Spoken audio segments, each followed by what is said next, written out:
dhe...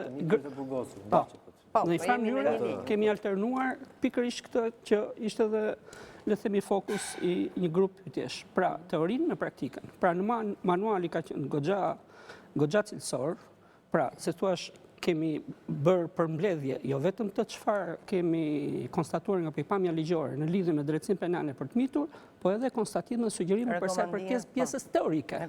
Kjo është ndërthurje tashmë me pjesën praktike.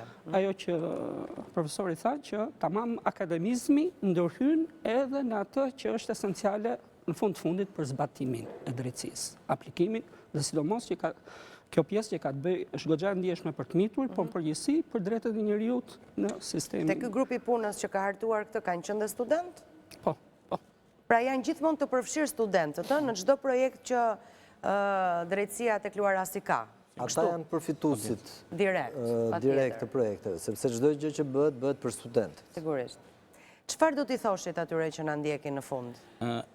Meqense jemi në një moment që kanë filluar interesimet, edhe fakti që Fakulteti Drejtësisë si Universiteti Luarasi duke matur krahasimisht me 10 nivelin e këtyre interesimeve, kemi patjetër që është milar dhe ne kemi shtuar kuotat për cilat ne kemi kërkuar të miratohen pranë Ministrisë së Arsimit. Keni shtuar? Kemi shtuar në programin bazë 5 vjeçar me rreth 40%, edhe në programin e masterit profesional me rreth 35%, për shkak të interesimeve dhe sot që ne flasim ne kemi një numër të konsiderueshëm të interesuarisht të cilët vinë në fakultet, kontaktojnë me personat përgjegjës për të zënë një vend të sigurt për shkak sepse aplikimet zyrtare dhe regjistrimet janë ende herët për të filluar, por pavarësisht kësaj, ata kanë ardhur dhe janë interesuar me gjitha detajet që ofron Fakulteti i Drejtësisë dhe programet që ai ofron.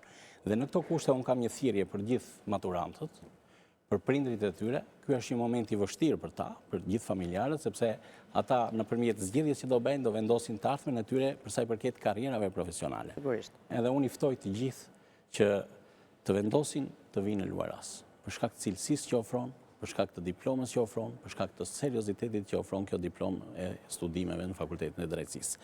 Një vendim i duhur siguron një të ardhme të largët, të sigurt, profesionale, por dhe një familje qëndrueshme për sa i përket të ardhurave, sepse ka një treg pune të sigurt. Zysha? Unë i bëj gjithmonë një pyetje studentëve në fund të vitit akademik dhe tani jemi në fund vitit akademik. Duke qenë se japim vit parë, tham, a ishte universiteti, fakulteti, ajo që ju kishit pritshmëri dhe imagjinonit dhe të betohem për këtë nuk kam asnjë përgjigje negative. Të gjithë më thonë është për te pritshmërive, seriozitetin, mosimdhënia, kolegët, sepse është shumë e rëndësishme edhe ambienti social. Një element që unë desha të cekja, që ndoshta duket si periferik, por në fakt është shumë e rëndësishme, është vendodhja e universitetit. Gjendet në zemër të Tiranës dhe afër një komuniteti shumë të madh studentar, dhe kjo e bën jetën studentore shumë të bukur se studentët jo vetëm do mësojnë, por sigurisht do kenë jetë sociale. Dhe janë 5 vite akademike që është një vendodhje e aksesueshme nga të gjitha anët e Tiranës edhe lehtësisht në këmbë ose me një transport publik minimal dhe kjo e bën të aksesueshme edhe në vendet më kyçe të Tiranës, siç mund të jetë biblioteka ose një vend argëtimi ku ato duan të kalojnë kohën.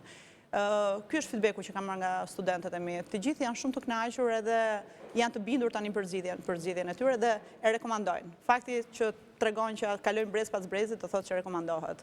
Profesor? Atë që tha profesori Sha, edhe unë, domethënë, gjithë këto vite Luaras, unë e kuptoj Sa vite u bët ju edhe njerë? 20 vite, më shumë se 20, që nga themelimi Luarasit në 2003-2004. Edhe nga kontaktet me i studentë e mi, e kuptoj mbresën që ky universitet ka lënë tek ta. Dhe se thuash komponenti matës më efektiv është pikërisht ky grup studentësh që mbarojnë. Sepse studenti gjatë periudhës studimeve mund bjerë dhe në atë heshtjen pragmatike të notës, përfundimi studimeve radh. Por kur studenti në lirin e pas diplomimit të shpreh mirënjohje për Luarasin, në kuptimin etik, profesional, pra një farë mënyre nëpërmjet Luarasit kanë hedhur një gur për të ardhmen e tyre, familjen e tyre, atëherë kjo është, le të them unë, në thonjza, kjo është e vërteta, por në thonjza do ishte tamam reklama më mirë për studentët të cilët dëshirojnë të studiojnë, sidomos në Fakultetin e Drejtësisë, që është një, le të themi, një themel i zhvillimit dhe integrimit të vendit. Profesor Daili, edhe ju? Fshati që duket nuk do kallauz, thot populli, kështu që nëse flitet dhe dëshira është për fakultet drejtësie, nuk besoj se ka nevojë për reklam, kur flitet pikërisht për këtë fakultet, mendoj që Luar Rasi është i pakonkurrueshëm. Ju falenderoj dhe ju uroj shumë suksese në vazhdim. Faleminderit për hapësirën. Gjithmonë kënaqësi, ju sa herë që vini këtu më bëni të mendoj të rini studimet. Disa studimet të tjera. Jam ende në kohë. Faleminderit shumë për prezencën, faleminderit dhe ju që na ndoqët, shpresoj që t'ju kemi dhënë përgjigje pyetjeve që na keni adresuar. Nesër ju thash do të jetë fakulteti IT-s këtu, sërish i Luar Rasit, për të shpërndar të tjera informacione të cilat ju keni kërkuar. Ky ishte programi për sot, faleminderit, takohemi nesër, sërish në të njëjtën orë.